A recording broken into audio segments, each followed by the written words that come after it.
بسم اللہ الرحمن الرحیم الحمد للہ وکفی وسلام علی عبادہ الذین اصطفی اما بعد۔ انسان کی زندگی کا اصل مقصد اللہ کی اطاعت، اللہ کی بندگی، اللہ کو راضی کرنا ہے، اور اس نظام کو سمجھانے کے لیے اللہ تبارک و تعالی نے انہی انسانوں میں ایسے اشخاص کا انتخاب فرمایا جن کو ہم اپنے دین کے اندر انبیاء علیہ السلام کہا کرتے ہیں۔ اور ان انبیاء علیہ السلام کا مقصد کیا تھا؟ مقصد یہ تھا کہ انسان کو اس کی زندگی کا اصل مقصد سمجھایا جائے۔ انسان کی اصل زندگی کا مقصد جو میں نے پہلے بیان کیا وہ یہی ہے کہ انسان اپنے اللہ کو، اپنے خدا کو،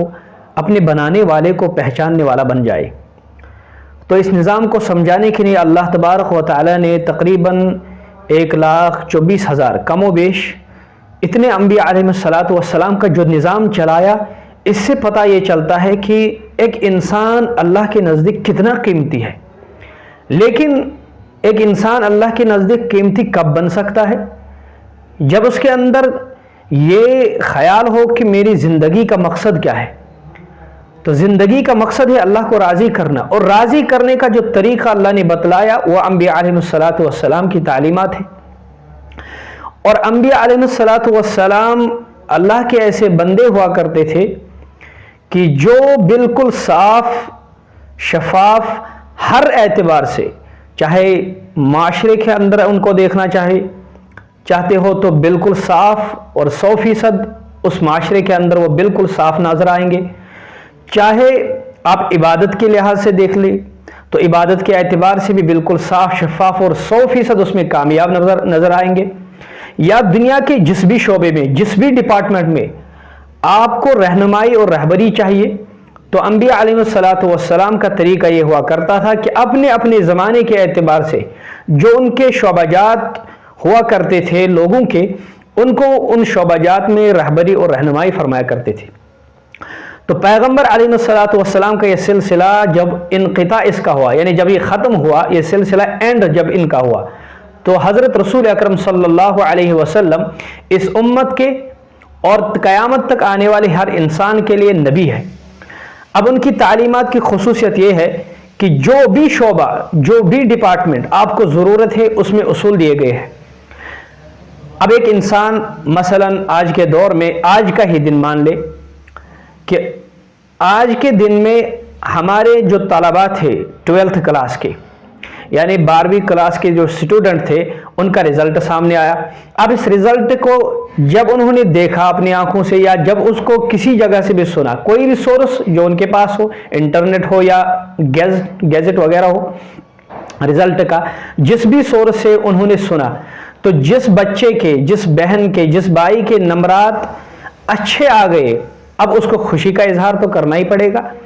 اور یہ خوشی کا اظہار ہماری سوسائٹی میں بہت اچھا لگتا ہے۔ ہر کوئی والدین یہ چاہتا ہے کہ میرا بچہ کامیاب ہو جائے، اور کوئی بھی والدین کسی بھی اپنے بچے کو ناکام نہیں ہونا، یہ ان کی آنکھوں میں اور ان کے دل یہ برداشت نہیں کر پاتے۔ اگرچہ اس میں ہر کوئی کامیاب اس طرح پر نہیں ہوتا ہے جس طرح پر کامیاب دوسرے بچے ہمیں نظر آتے ہیں، لیکن جو بچہ، مثلا ہم اپنی اسی بہن کی مثال لے لیں، ہم کسی پر یہاں تنقید کرنے کے لیے نہیں آئے، البتہ ایک چیز کو میں آپ حضرات کے سامنے سمجھانے کی کوشش کر رہا ہوں۔ وہ کیا ہے کہ جب ہماری یہ بہن سوشل میڈیا پہ آئی، جس کو اللہ نے آج کامیاب کیا، بہت ساری بہنیں ہیں، اب ان میں سے جو ٹاپر اور جس کو اعلیٰ نمبرات جسے ہم کہیں گے کہ ان کی مارکس بہت اچھا آئے، تقریباً 99% یا 98%، جتنے بھی آئے، اب اس نے جب خوشی کا اظہار سوشل میڈیا پہ کیا تو پہلے تو یہ چاہیے تھا کہ میری زندگی کا اصل مقصد کیا ہے، جو میں نے پہلے بتا دیا کہ اللہ کی بندگی، اللہ کی اطاعت، اللہ کے رسول کی اطاعت۔ تو اس موقع پر ہم اپنے اس دین کو کیوں بھول جاتے ہیں؟ ہم کسی کے کیریئر کو خراب نہیں کرنا چاہتے ہیں، اور نہ ہم ایجوکیشن سسٹم کے خلاف ہے۔ ہم یہ بتلانا چاہتے ہیں کہ ہم اپنے دین کو نہ چھوڑیں، ہم خوشی کا اظہار ضرور کریں لیکن شرعی حدود کے اندر۔ اب ہمیں دوسری طرف جب دیکھا جائے کہ جہاں ہندو کے کالج میں مسلمان بیٹیاں پڑھتی ہے، کرناٹک کے اندر، وہ بھی معاملہ تو آج کا ہی ہے، اب وہاں سے ہماری جو بہنیں، جو ان کا ریئیکشن اس پردے کے اوپر آیا، جب انہوں نے دیکھا کہ ہمارے یہاں کچھ لوگ اس پر بین لگوانا چاہتے ہیں، تو ہماری ان بہنوں میں سے ایک بہن بالکل جذبے کے ساتھ اور ایمانی غیرت کے ساتھ کہ پردہ میرے اللہ کا حکم ہے، میرے نبی کا حکم ہے، میں اس چیز کو نہیں چھوڑ سکتی ہوں، چاہے کہ میری تعلیم کا کچھ بھی ہو جائے، میں اس کے لیے تیار ہوں۔ تو ایک طرف سے اس بہن کو جب دیکھتے ہیں اور دوسری طرف اپنی اس بہن کو دیکھتے ہیں، دونوں میں جب کمپیریزن کیا جائے تو دونوں سیم نہیں ہے۔ اس معاملے میں سمجھنا چاہیے کہ اللہ کے رسول صلی اللہ علیہ وسلم نے جس اعتبار سے بھی انسان کی رہبری اور رہنمائی فرمائی، اسی میں اس کے لیے کامیابی ہے، اور جس بھی چیز سے اللہ کے رسول صلی اللہ علیہ وسلم نے منع فرمایا، اس سے رکنا اسی میں اس کے لیے کامیابی ہے، چاہے انسان کے اس عقل میں آنے والی وہ بات ہو یا نہ ہو۔ تو میں یہ کہنا چاہتا ہوں کہ جب بھی خوشی کا موقع ملے تو شرعی حدودوں کے اندر، باؤنڈریز کے اندر رہ کر اس خوشی کا اظہار کرے، اور شریعت اس چیز کو منع بھی نہیں کرے گی۔ لیکن اسی کے ساتھ ساتھ انسان کی زندگی کے اندر کبھی غم آتا ہے، مثلا کسی، اللہ تعالیٰ حفاظت فرمائے، کسی بچے کا انتقال ہو گیا اور یہ ایکسیڈنٹ کے ذریعے ہوا، تو اب یہ جب حادثہ سامنے آتا ہے تو عموماً عورتوں کے اندر یہ دیکھا گیا ہے کہ اس وقت وہ حواس باختہ ہو جاتی ہے، کیونکہ وہ لاڈلا بیٹا تھا یا ایک ہی بہن کا بھائی تھا۔ اب وہ کیا کرتی ہے، اکثر یہ دیکھا جاتا ہے کہ جس کو اللہ کے رسول صلی اللہ علیہ وسلم نے منع بھی فرمایا تھا، تو وہ کیا کرتی ہے کہ اپنے گریبان کو چاک کر دیتی ہے، حالانکہ اللہ کے رسول نے فرمایا لیس منا من ضرب الخدود وشق الجیوب ودعوا بدعوى الجاہلیہ،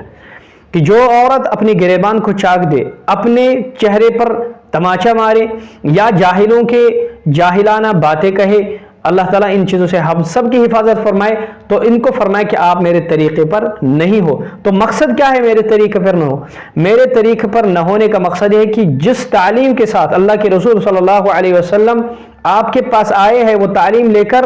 اسی میں آپ کی کامیابی اور کامرانی ہے۔ اگر اس کو آپ فالو نہیں کرو گے تو ناکامی ہمارے لیے، اور جس بھی انسان کے ذہن میں یہ ہو کہ میں اس سے ہٹ کر کامیاب ہو سکتا ہوں، اس کے لیے ناکامی 100% طے ہے۔ تو لہٰذا کہنے کا مطلب یہ ہے کہ جب بھی خوشی کا موقع ملے یا غم کا موقع ملے، دونوں موقعوں پر ہم اپنے اللہ اور اپنے اللہ کے رسول صلی اللہ علیہ وسلم کو نہ بھولے۔ اللہ تعالیٰ آپ کو بھی عمل کی توفیق نصیب فرمائے اور مجھے بھی عمل کرنے کی توفیق نصیب فرمائے۔ وآخر دعوانا ان الحمد للہ رب العالمین۔